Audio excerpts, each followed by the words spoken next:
culture is actually... The gut ain't running there. Oh no, there's a man down. I'm calling both games. It's been a year of football, one full of volatility and chaos. Winter is here. That means the stakes are high. And you can add an extra wrinkle to the tension with DraftKings Sportsbook, the sponsor of this video and an official betting partner of the NFL. They're offering a sweet deal to new customers. Bet $5 on any pregame money line and get $150 in free bets if it wins. No, what you just heard isn't a lie. You can bet on any game, any team, any week of the season. Not to mention considering a tryout of something like same-game parlays for that little extra challenge to a situation. For example, how much a team will win by or how many yards a star player will get. If you're in a state where DraftKings Sportsbook isn't available, you can still enjoy daily fantasy games to flex your intellectual might on those beneath you. It's all possible by downloading the DraftKings Sportsbook app, and new customers using the promo code UTREE. That can get you the chance to bet on a $5 pregame moneyline bet and receive $150 in free bets if it wins. Only with DraftKings. Don't forget to always gamble conservatively and responsibly. Now on to the video. Somewhere in Detroit, optimism swells to levels that an entire generation hasn't seen. In honor of this momentous occasion, the San Francisco 49ers will gladly bury the Seahawks alive in a landfill outside Tacoma. They didn't pay tribute to their masters, which means that the elite Niner defense will destroy any hope that this surprise contender had left.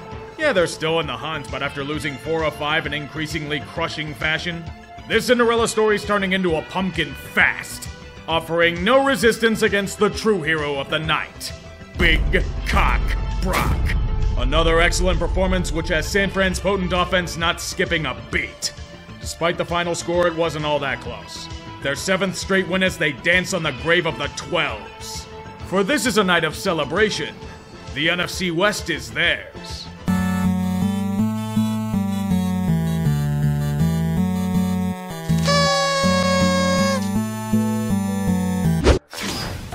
I have no idea what I even witnessed. It was some of the most incredulous bullshit I have ever seen in a football game. It needs to be separated. If only to comprehend whatever the fuck this was. I don't care the result. This entire game is lolcow of the week. Fuck everything. Minnesota should be just thankful they were playing the Colts. So they won the NFC North. God damn it.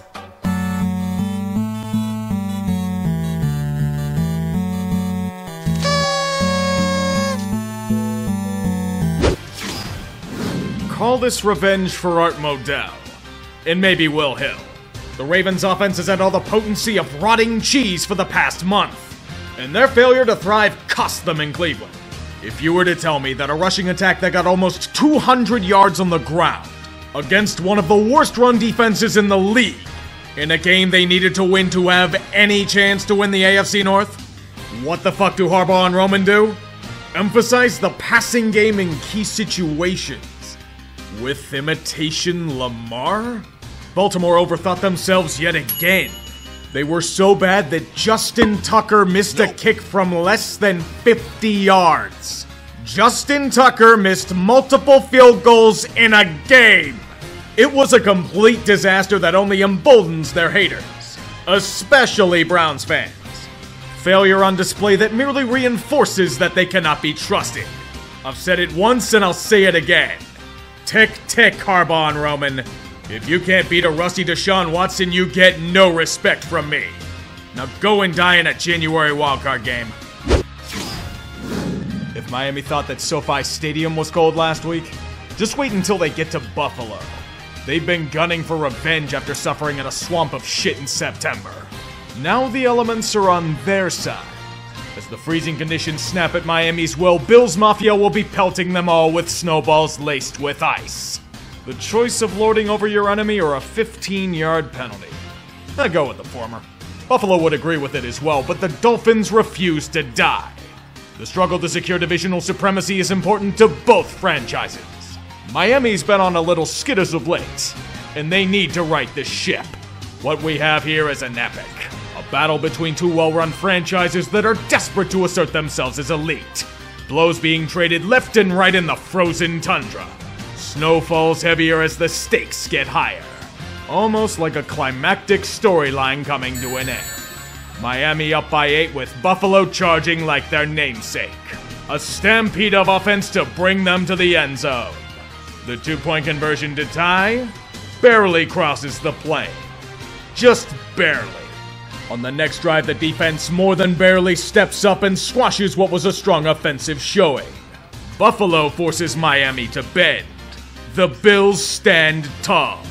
They survive a clash and are granted revenge for their loss in the first showing. AFC East supremacy is all but theirs with this win. But that's not the true prize. We all know what they desire. A ring.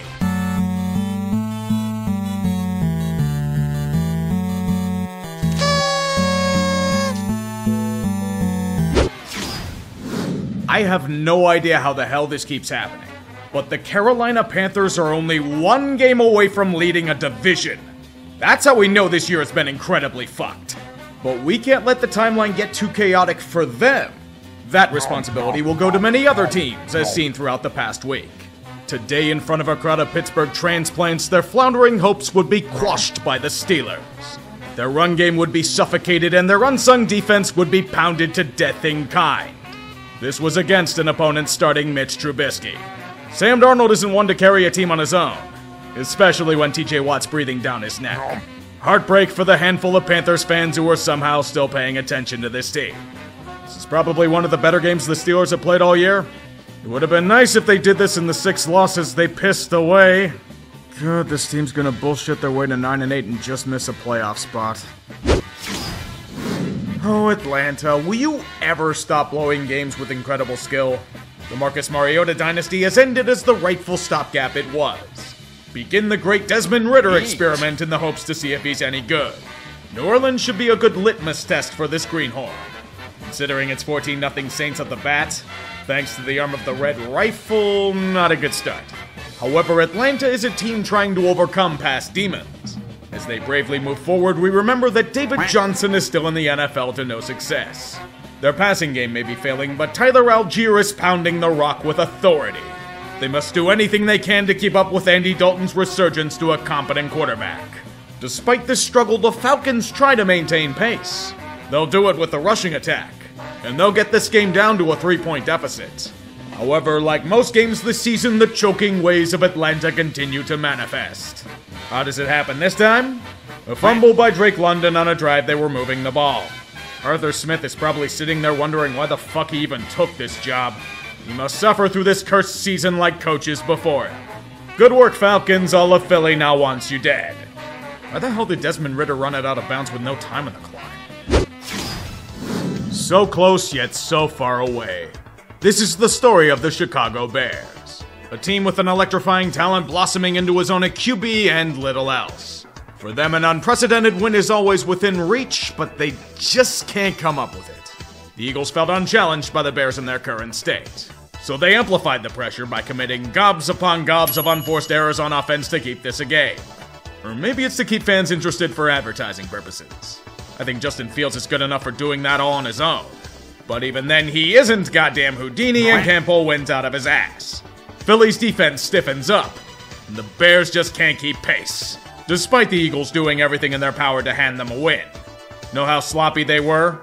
They had 3 turnovers, a turnover on downs, and a missed field goal. If Chicago were anything resembling talented, they would have won with ease. But alas, they must dream of that top draft pick to come. No point in victory here. All it would do is fuck up their long-term ambitions. I only wish for more Nathan Peterman sightings in your endless quest. For today's inexplicably close game that's seemingly manufactured to drum up fan interest, may I present to you the Houston Texans. In all models and odds lines, this team should have been obliterated just by lining up for the opening kickoff. However, the scriptwriters felt like toying with us all. That or they had money on the Texans to prevent the cover. Despite being significantly more talented in all aspects, Kansas City just can't escape playing down to competition. Is it even safe to call it that? Their defense has turned into hot puke against some of the worst offenses in football as of late. As for their offense, They just keep making miscues. How the hell is this even close? The Chiefs have far more than doubled their opponent in terms of offensive yardage. Yet it stays close because fuck-ups keep happening. The fact that Houston had a lead deep into the third quarter should automatically be considered a loss. The fact that it's tied in the goddamn fourth, even worse so. Harrison Buckner had a chance to end the madness, but he pushed it right. We are somehow going to overtime. How? Literally how? Houston has the ball with a chance to end it, but then they remembered something. Blocked by Ogunbowale, and here's Loney, fumbled the ball! It's loose! It's loose at the 27. I think they got it back. Like the Texans have jumped on the ball. They are the tank of tanks. Helping Kansas City win is just part of the job. A cynical transaction indeed. Both teams accomplished their goals, and Vegas makes a shitload of money because the Chiefs didn't cover. All we get is an empty-calorie game and Kansas City securing the AFC West. Now get out of my sight.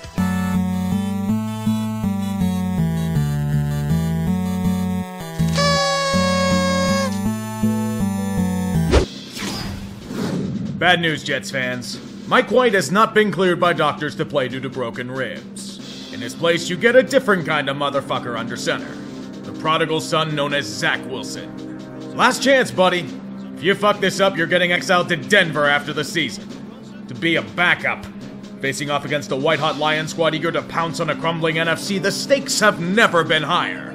Giving up punt returns like this for TDs? Not a good start, boys. I'd rather replace that with dimes thrown by Milfman himself. After the opening salvos were fired, a defensive struggle takes place. The stout Jets unit against a resurgent Lions outfit that's found great form. I'm surprised Zach Wilson hasn't thrown his traditional terrible pass for an interception. Speak of the devil, there it is. Detroit could only get a field goal out of it, so it works out in the end. A great fight continues deep into the fourth. The only action taking place are 3 and outs. Both defenses clamping down on their opponent to bend to their will. This is Zach Wilson's chance for redemption, and he's answered the call. He leads the kind of drive that New York thought they were getting when they drafted him, and he potentially saves his career with a true reward. A touchdown to take the lead. However, Detroit refuses to go down quietly, and they'll strike right for the heart with haste. And worse on a 4th and 1. Trying to keep this drive alive. Goff. Little pitch to right. Big gain. Brock Wright is going to take it the distance. Touchdown, Lions. This is what the New Age Lions do. Don't feel bad, better teams have fallen to them. Or have they? Zach Wilson, here's your chance to reassert yourself. Good luck, buddy. Wilson gets away. Wilson floats it up, and it's caught! Now that's the kind of play you draft a man second overall for. Incredibly clutch to get them into field goal range. Tie this baby up and send us to extra time. From 58 yards away, Zerline's kick. No good! The Lions hold on! Greg the wide left leg strikes again. This season has just been so inexplicably Jets, it's not even funny. A strong start with cautious hope suddenly being shanked in a corner by losing 4 of 5. And their upcoming schedule ain't exactly easy. As for Detroit, well, all I have to say is this, NFC. Check your rearview mirrors. They're gaining on you fuckers fast. Welcome to the first true test for a resurgent Jags team. Dallas is ripe for the kill after nearly blowing it against Houston. To assert yourselves in the NFL hierarchy, you must be able to not only keep pace, but stun those that defy you. So far, not happening. The Cowboys do indeed have a very potent offense, and they're showing it down in the heart of Duval. Straight up imposing their will on these poor assholes. It's looking to be an utter rout where the entirety of the Dallas Metro will be so smug it'll suffocate all of Texas. Don't blame them for it, they have a good team. In the blink of an eye, it's 27-10 in the third quarter. The parades of exposing the fraud will line Commerce Street for miles. However, they forgot one thing. Trevor Lawrence is him. Being freed from the shackles of Urban Meyer has allowed him to actually develop into a competent QB. They did get some help from Dak throwing a bad pick, but let's talk more about Trevor. He's near single-handedly driving Jacksonville back into this game. He's even gotten them the lead on 3 straight touchdown drives. Now we begin the battle. Dallas responds in kind with 6 more points to retake the game, but tension fills the air. T-Law will press the issue. More pressure. Lawrence spins away. How did he do it? Still on his feet. Inside the 40. Ball is loose and it comes out. And the Cowboys have it. Or he'll try to do too much. Dallas can end it here, but predictably they can't. They must punt to give Lawrence another chance. And this time he'll succeed in getting them to field goal range. The mark of a true leader. Now for Riley Patterson to do his job. Kick is up and it is good. There's still a chance. And that's all Jacksonville needs. Never mind Dallas's defense stuffs them on the first drive. Oh great, the Cowboys are going to escape themselves and get bailed out by high-end talent yet again. Just score the damn touchdown so I can be salty. 3rd and 4. Blitz coming. Prescott throws backwards and intercepted. Jenkins has another one. Racing down the sideline. Rayshon Jenkins is going to win it. I guess there really is a first time for everything. Gutsy. It describes Jacksonville's performance. They came back against all odds and won an improbable game. They were the ones that exposed the fraud. I'd laugh at Dallas, but that time will come when they somehow lose against the NFC South winner in January.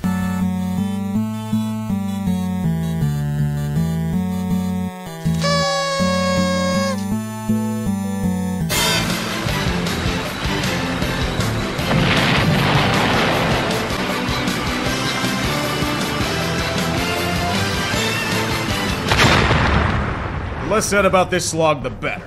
Both starting QBs are out. So Denver must ride to battle with Brett Rippon under center against Colt McCoy.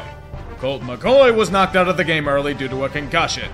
If Arizona wasn't enough of a meme already, the man under center is now Trace McSorley. Now, only if Broncos country could face the Cardinals every week, they'd not only be able to win, but score more than 16 points in a fucking game. It only goes to show how completely dead Arizona is as a franchise. Not only losing to a walking punchline in the league, but already starting to see the foundations unravel. Cardinals Thanos has taken an indefinite leave of absence due to health issues, and will probably be snapped out of existence with a shred of dignity as a result. They foolishly thought that bringing in a failed college coach would jolt them out of a dark age. It's only made things worse. I figured this was going to be a weak year for the Cards, but this is outright pathetic.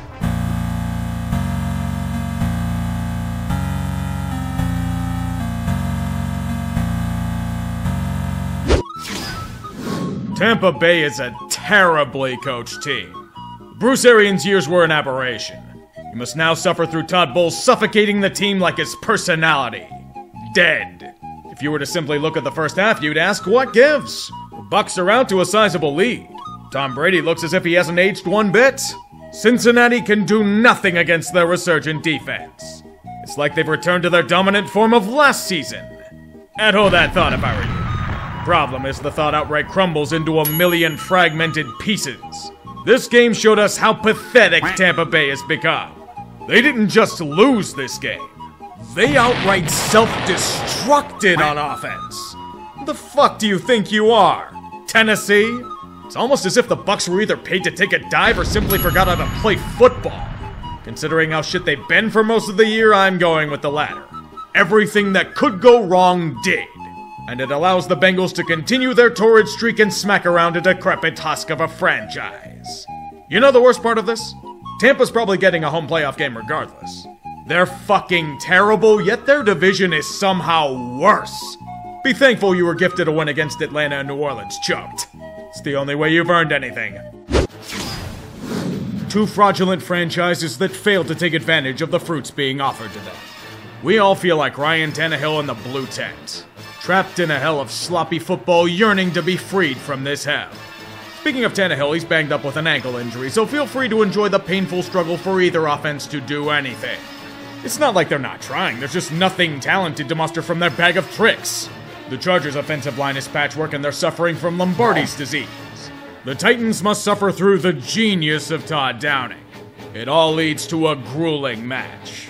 Not even the good throwback kind, just really, really bad football where you wonder how the fuck both teams have winning records.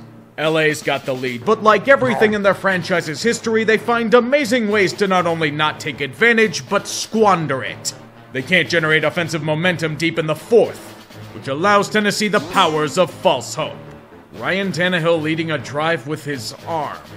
Oh right, this is the Chargers defense. They'll gladly give up a touchdown to tie the game.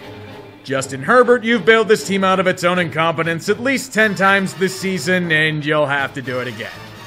Get up and spike the ball. Pressure's coming. Herbert eludes the rush, throws on the run, and it is caught! If that's what a social media quarterback is, sign me the fuck up. The Chargers win the Fraud Bowl, and now have sole possession of 7th seed in the AFC. Tennessee sucks, that's well known. However, we all thought they'd be okay in the shitty AFC South. They're now only a game up on Jacksonville. And the Jags have tiebreaker. Remind me how this team was the number 1 seed in the conference last year? Master versus Apprentice. This time, the Apprentice is a failson who was given a 3rd chance because everyone still wants to skin the Patriots alive. Be amazed at how badly the Raiders keep squandering the endless chances they have. Witness the New England Patriots suddenly becoming a poorly coached shitpile surrounded by hacks and yes-men. See this multi-score lead Las Vegas gets early in the game? Watch it vanish in the blink of an eye. Dead serious, they've done this 4 times this season. Maybe more, I forget. That's how commonplace it's been for the Raiders. So frustrating that this regime will have you begging for Gruden. How do you blow that lead? Why, do it in game-changing fashion with a great run by Ramondre Stevenson. All seems lost, but it's here where the hoodie's heart grew 3 sizes. He always allows his underlings to get the best of him in the regular season. It's a tradition unlike any other, and it continues here. Comebacks in the final minute of play are so predictable it's all but routine. Guess what happens here? Carr, end zone, it is cold! That's what we call a dart, kids.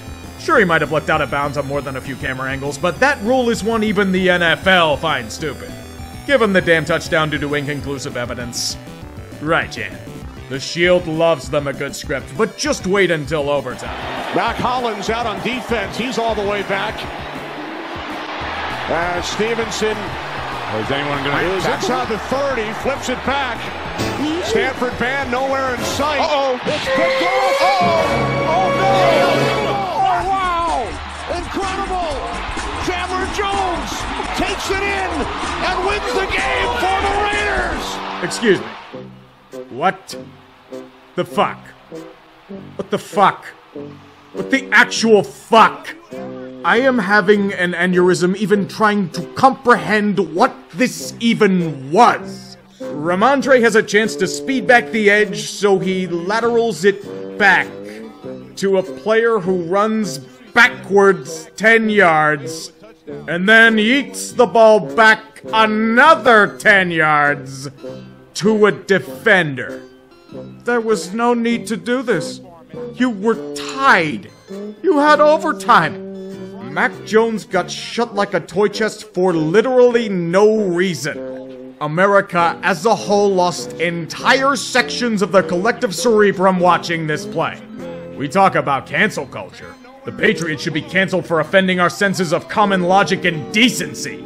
This is the kind of shit that has people believe the league is manufactured for ratings.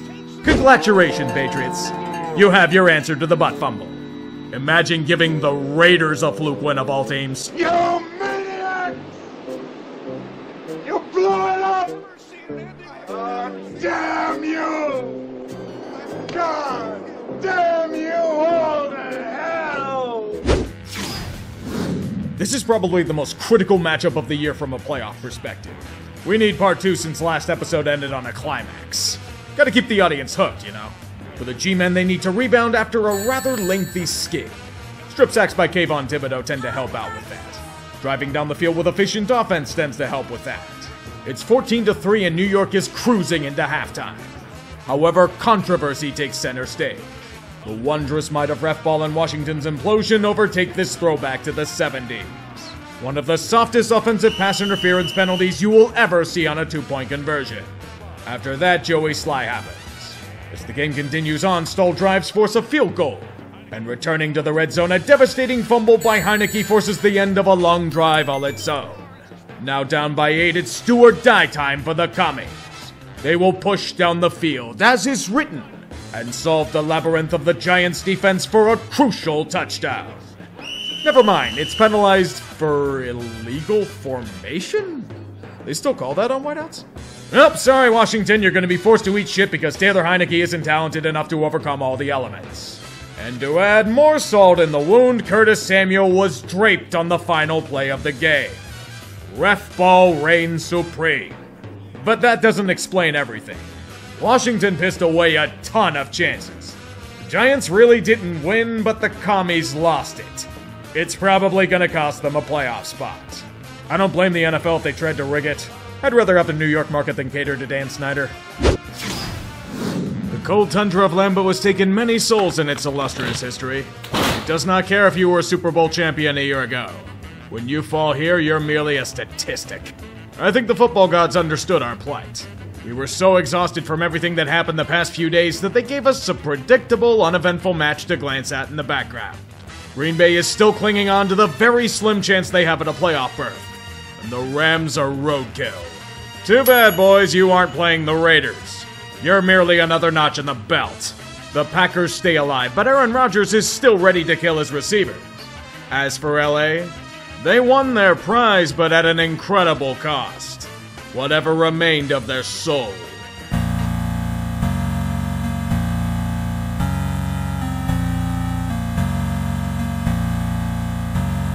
We've had quite a lot of teams reach playoff land this week, didn't we?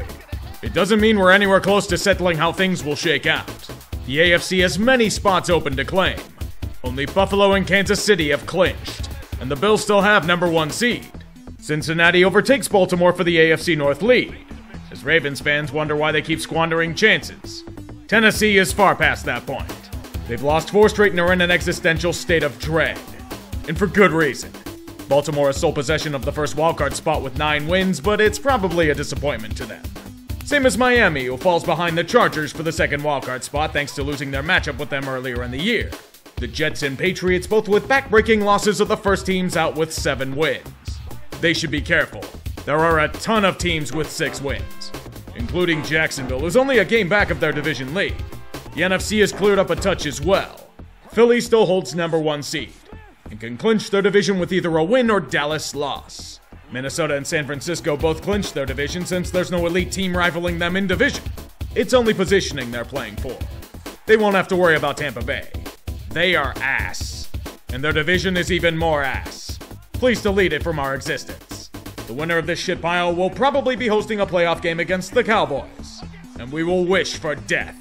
The other 2 wildcard spots are currently held by the Giants and Commies despite the G-Men winning last week. Seattle is falling hard while Detroit is rumbling back into the picture after being left for dead. Green Bay hangs on by a thread, and so does the rest of the NFC South. This is gonna be quite fucky, isn't it? Everyone left, you know what to say. Don't get eliminated! Football is a brutal game. May the bell toll for the fallen. Unit lost. Unit lost.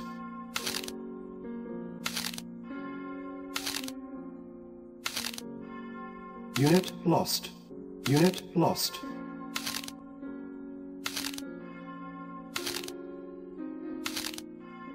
Unit lost. Unit lost. Unit lost.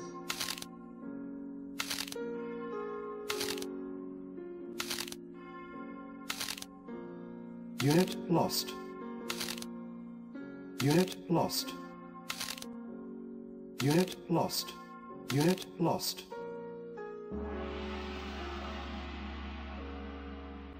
Thus concludes another week of this sermon on the field. Amen. Last chance for the Steelers. Bradshaw trying to get away. And his pass is broken up by Tatum. Tipped off. Franco Harris has it.